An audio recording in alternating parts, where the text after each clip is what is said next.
Evening, everyone. Welcome to beautiful downtown Grand Forks. This is Grand Forks City Council's Committee of the Whole for Monday, November 25th. Under item 1, to call to order. 1.1, welcome and roll call. Weigel. Here. Salsky. Here. Berg. Here. Linsky. Here. Friedels. Here. Sandy. Here. And Veen. Here. We have a quorum. Great. We have no informational items, so under discussion items, item 3.1, application for Class 3 alcoholic beverage license, boardroom, cafe, and tap house. Ms. Lumber, good evening. President Sandy and members of the committee, we received an application from Boardroom. They're looking at taking over the archives location out on UND campus. Archives has previously held a Class 3 beer and wine license, no issues with that. And Ms. Luck has also held a Class 3 license for her current Boardroom location, South Grand Forks. So just looking to expand. move approval. Open to any questions. Second. Motion by Osowski, second by Veen. Further discussion? Hearing none, all those in favor signify by saying aye. Aye. Opposed, same sign. Motion carries unanimously. Thank you.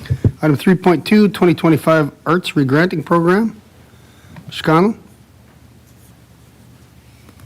Good evening, President Sandy, members of the... Could you hit your microphone, please? Thank you. I gotcha. Good evening, Chairman Sandy, members of the committee. Here with the 2025 Arts Regrant Program, this would be the second year of the city administering the fund in-house. This year's budget was just shy of $160,000, $159,000, $135,000. We received 17 applications totaling just under twice what was available at $291,500. Our process for this year mirrored very similar to last year. We had a committee of 7 on which the mayor and Ms. Linsky served. The committee members reviewed the applications individually, ranked them accordingly, and then on November 15th we met to discuss that ranking and then develop the recommendations for funding that's outlined in your staff report. So with this body's approval, then we would move forward obviously to City Council, and then with disbursement by the end of the year. Our goal is to have the checks out by the end of the year, and then meet again with the committee likely in the spring to discuss next year's program, any changes we'd like to make, incorporate any feedback that we hear from folks, as well as any feedback or anything from the council as well. So like I said, looking to move this forward with these recommendations, and happy to stand for any questions. Questions from Mr. Conlon? Yep, Mrs. Osowski.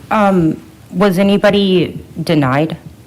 No, not this year, no. Okay, I move approval.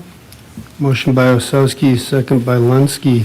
Say, Mr. Conlon, can you provide a summary of what I don't have a problem with the funding that has been recommended. It'd be nice to know what those people are going to do with the funding. So if you could do a quick summary of each one of them for next week, that would be great. Absolutely, can do. Thank you. Further comment? Hearing none, all those in favor signify by saying aye. Aye. Opposed, same sign. Motion carries unanimously. Thank you. 2025 state legislative priorities. Mr. Phelan. Council President, standing members of the committee, John Bernstrom and I are going to team up.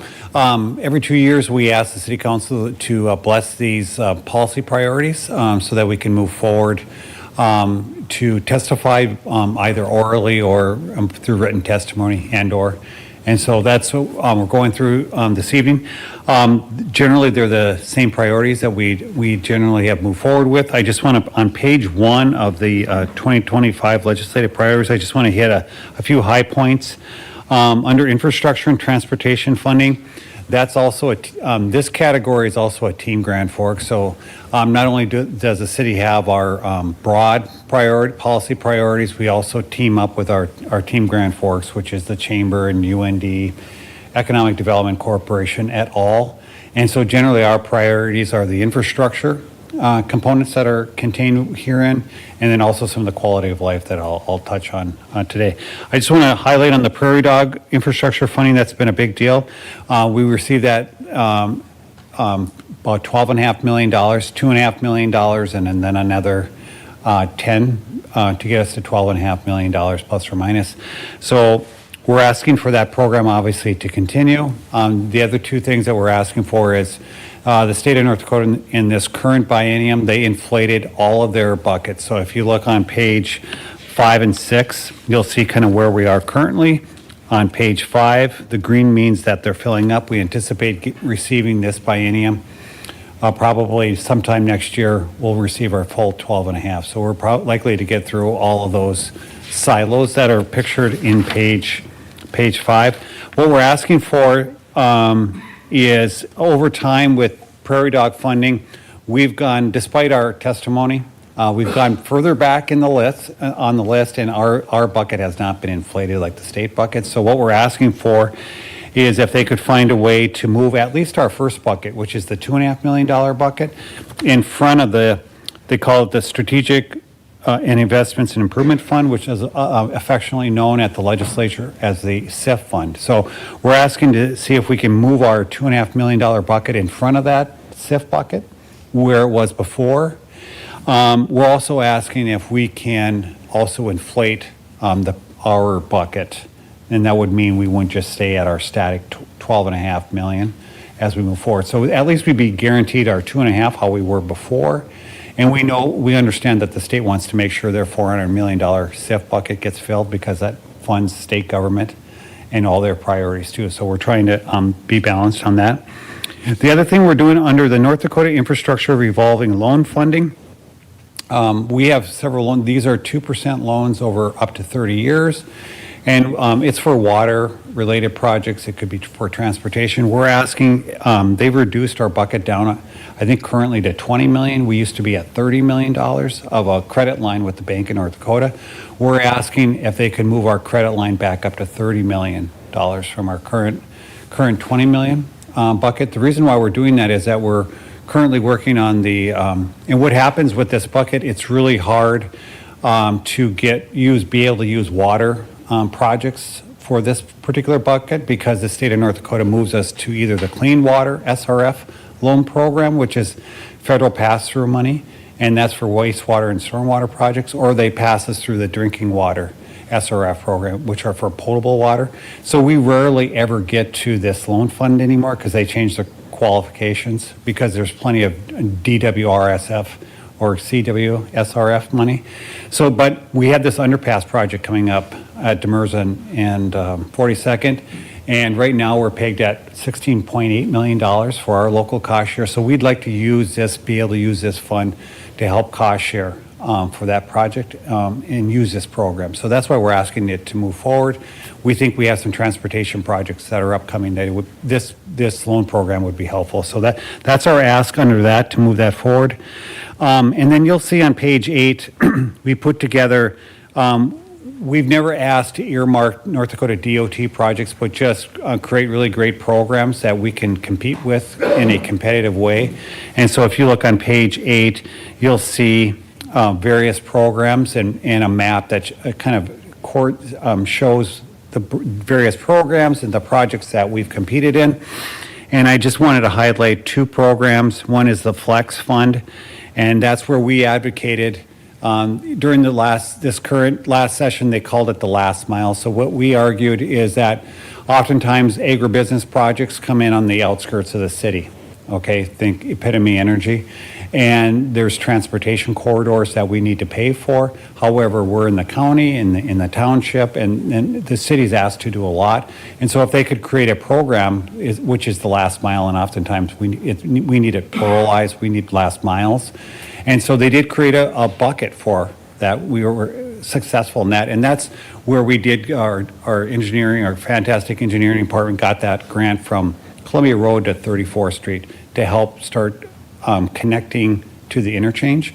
The other project we submitted for, we did not get, which is 27th Avenue North, which is that gravel road that on Highway 81, that it would be just south of where that large agribusiness lot that we're trying to move forward with. So that's another project. So I want to highlight that one. And then we've also been really successful in Main Street projects. That's Governor Burgum initiated from the roundabout to next year we're going to do 4th Street. So those are just some programs we want to highlight to our legislators that you're creating great programs, you're putting funding in them, and we're competing well in that area. We also have a public transportation funding, and this is worse than Fargo, so we're trying to team up with Fargo. Fargo has grown a lot, so now they're over 200,000 people, and guess what? That's impacted them on the public transit part. where we get, we successfully get a lot of funding, 50% of our funding for public transit, both dial-a-ride, senior rider, and fixed routes, comes from the federal government. Well, Fargo's $200,000, so they've been kicked out of that funding pool, that small urban funding pool that we're in with the city of Minot. But that graph shows on page 9 how state funding has gone down for public transit significantly. So that means really that the city of Grand Forks and the federal share has gone up while their share has gone down over time. So we're just asking them, as they look at how their funding streams are going down and not keeping up with trying to keep really competitive public transit programs going on. The other one is under public safety is BCI agents, and that's a program that Representative Murphy has been really forefront on. He really wants to have BCI agents working with our Grand Forks Police Department, and so we have an initiative right now that's likely to be in the governor's budget, and to have 2 BCI agents that would be involved in cyber crime areas that would work with us. The state would pay for the agent themselves, their equipment, their cars, all those sorts of things. We're going to have to pay to house them in an office and support them in that way. So I wanted to point out that. So when you see Representative Murphy, he's worked a lot with the BCI, and we said that we would support them in that integration. Under water support projects, we've highlighted the Red River Valley Water Supply Project, and that's the intent of that project is it's about a $1.2 billion project. The goal of the legislature is they've set us earmarked $953 million under an 80-20 cost share. 20% with the locals. Our local cost share, we take out 40-year loans at 2%, so it's really competitive. So this session right now, what's earmarked for this upcoming biennium is $221 million under that 4 biennium approach to get that project completed.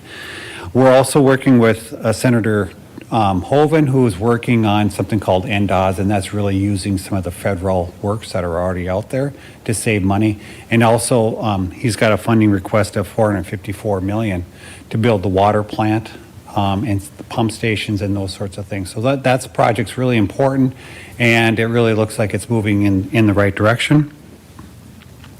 Finally, on Red River Valley Water Supply is on page 11 and 12 under that 4 biennium strategy.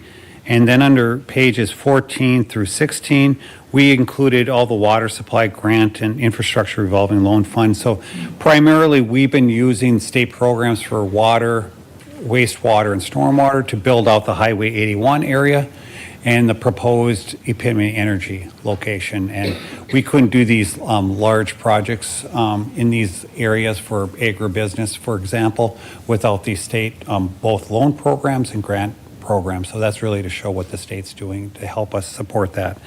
And then finally, under E, I want to point out this is a quality of life.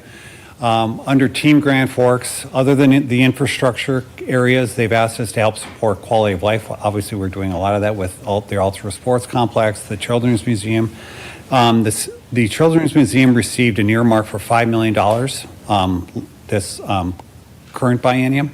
What the request is that we would ask for another $5 million for the Children's Museum, which would match the city's financial contribution of $10 million. So that's would be a request that would be in the city's bucket as we move forward. So I just wanted to highlight, those are the general overview of what we're doing. I'm going to ask John Bernstrom, who really helps coordinate and does a great job behind the scenes, talk about what he does for those that haven't followed what we've done in the past. So, John. Thank you, Todd. Council President Sandy, members of council. Just so you're aware, we'll have the discussion here today, and then pending final approval of these priorities next week. We have a meeting with our legislatures on December 5th with the school district. School district hosts a meeting with the local legislators, and then we'll meet with them again on December 10th. And at those 2 meetings, we'll get our local legislators, our priorities council approved. Then the session will begin on January 7th. Our first legislative committee meeting with the North Dakota League of Cities will be January 10th. I confirmed that today at 2 o'clock, and we will meet every Friday during the session moving forward from that date. to give an idea of what we do based on these priorities, I go through all the bills and I see which bills have been presented and where they fall within our priorities, whether we support them or just tracking them, we oppose them. Last session, there was about 1,000 bills introduced. We tracked about 10% of them, just short of 100. Sounds like there's a lot of bills that have been brought forward so far this year. We'll see how many actually get to the floor, but just to give you an idea of how many bills we track. As these bills get their committee hearings and whatnot, I'll communicate if we have a local legislator on those committees. I'll communicate with our local legislator and Mr. Sandy, you're going to be getting all these emails as well as the council or representative on the legislative committee. And as far as how the city feels about the bill, what things we like, things we don't like at the committee level, also communicate when it gets on the House floor and on the Senate floor with all of our legislators. And around Christmas, I'm going to have a website built. I don't have it built yet because there's no bills to track.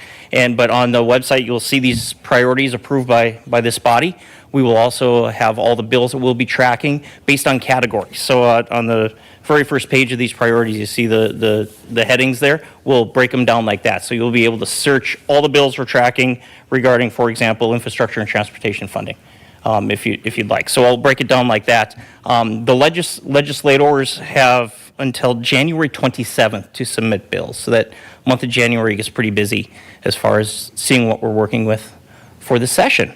Other than that, after our legislative committee meetings on those Fridays, I will generate a report that I'll send to our legislators and I will send to the council as well. And starting probably in mid-January, Todd, we'll be here at every meeting, both committee of the whole and city council, giving legislative updates. That's how the session will go. Any questions? Questions for Mr. Burnstrom? Yes, Ms. Osowski? I guess I more have a comment. I understand that the Children's Museum was ear-tagged for $5 million, and now we're going to ask for $5 million more. I personally believe that we should be asking for money for more our own projects. We're sitting here trying to work out the details of the Ultra Sports Center and Aquatic Center. The last I saw, we're over budget. I guess why wouldn't we ask for that money to go towards something like that, which is quality of life? Council President Sandy and Council Member Osowski, that's a good question. I think the reason is, number one, we have precedent where we have asked for the Children's Museum for the $5 million. This would match the city's, up to $10 million. I think the other thing is people see the Children's Museum as a community-wide project where they've gotten various funding from both the city, private donations, and so this is a way to help them on the state side. The third thing is there is precedence at the state of North Dakota in the legislature to fund children's museums or museums like that. So it fits a niche where the state has done that. The state has not funded athletic facilities per se, but they have funded these, and so there's some precedent with that. So that's why we've put it in the city's avenue to advocate for it on behalf of the greater Grand Forks community. So do you think that maybe there would be something else we could advocate for?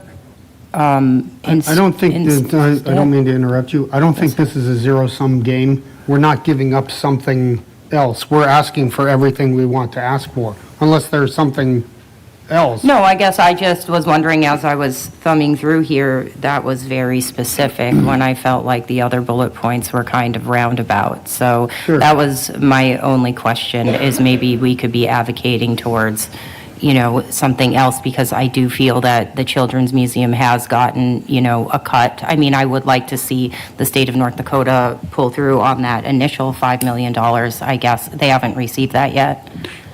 My understanding is they have received that $5 million. They have? Yeah. They have? Okay.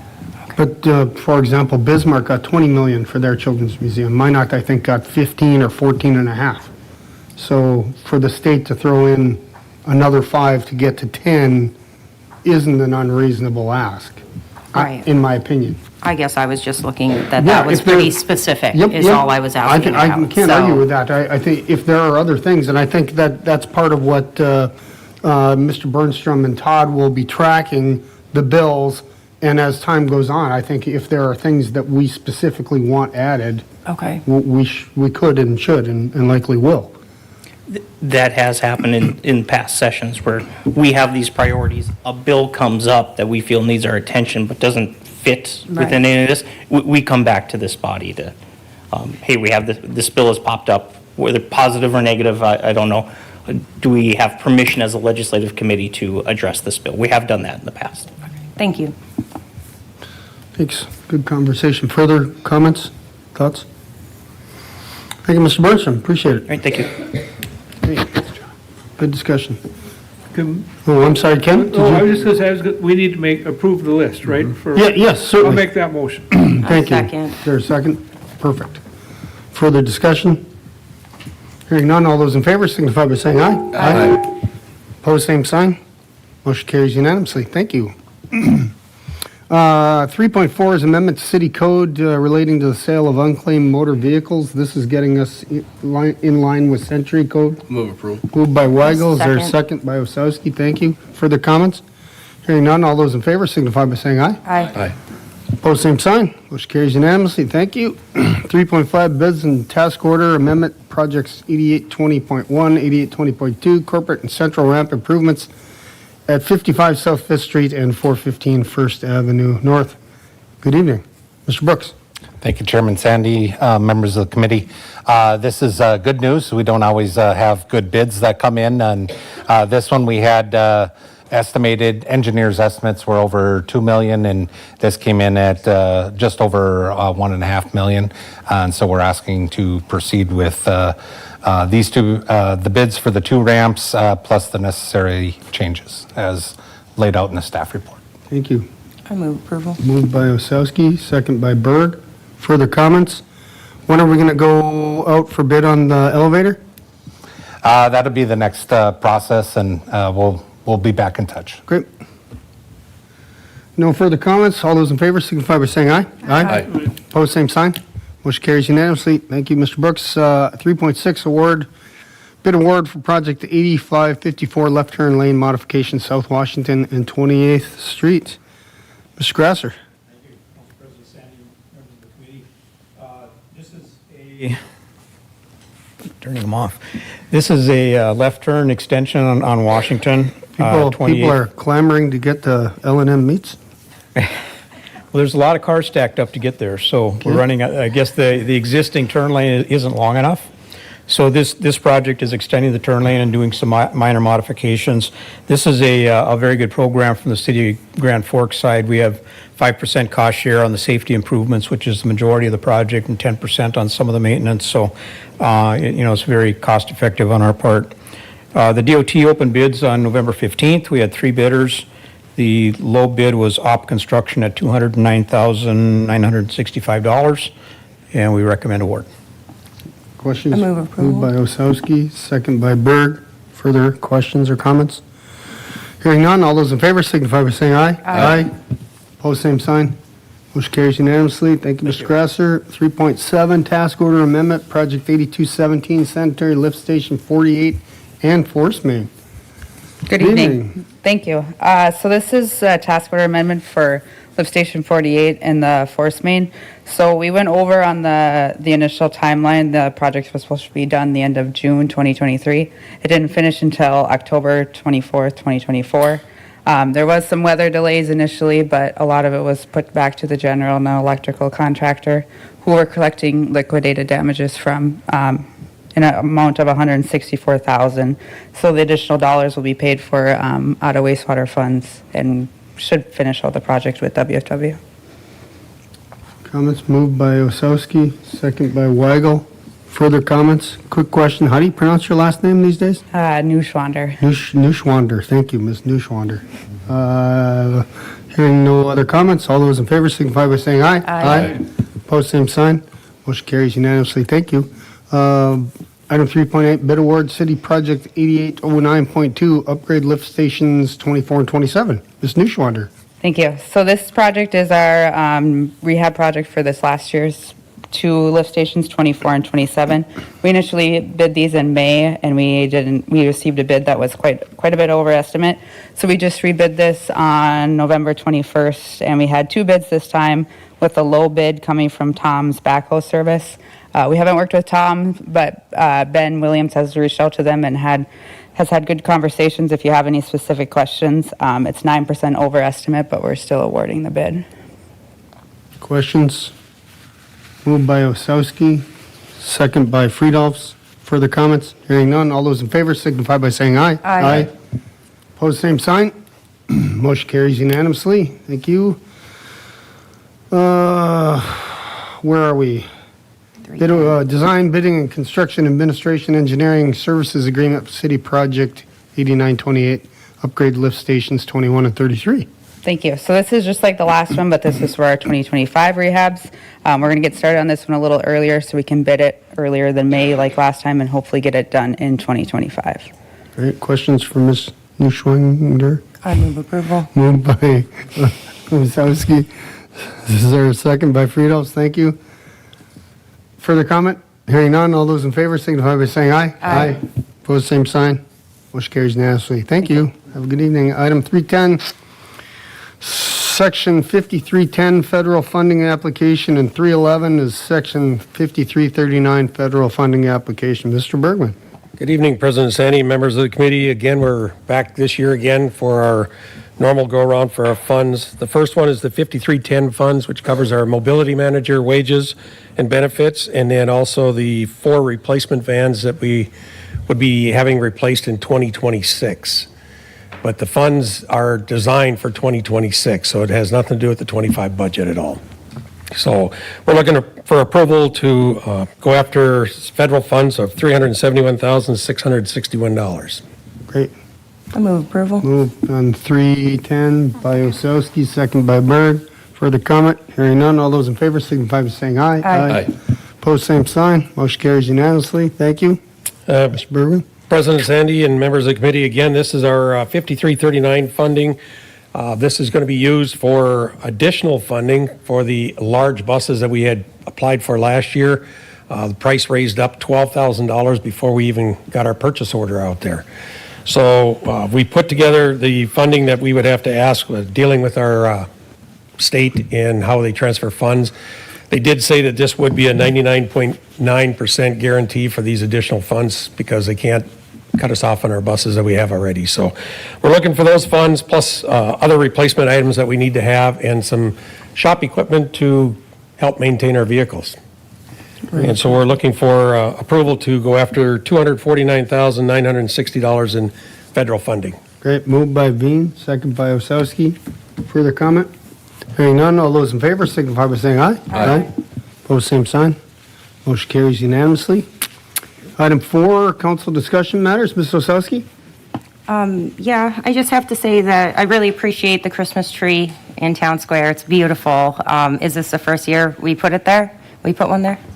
Yes, Councilmember Osowski, it's a new initiative. Generally, we would light the one that as you come over. Right.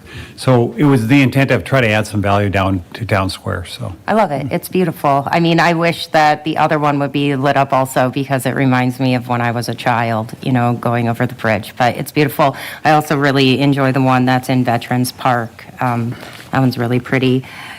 I also got the pleasure to go on a tour of the new hospital, and I was very impressed, and I really enjoyed my tour, and I learned a lot about even what the old hospital didn't have, which the new facility does. So, thank you, and I hope everybody has a happy Thanksgiving.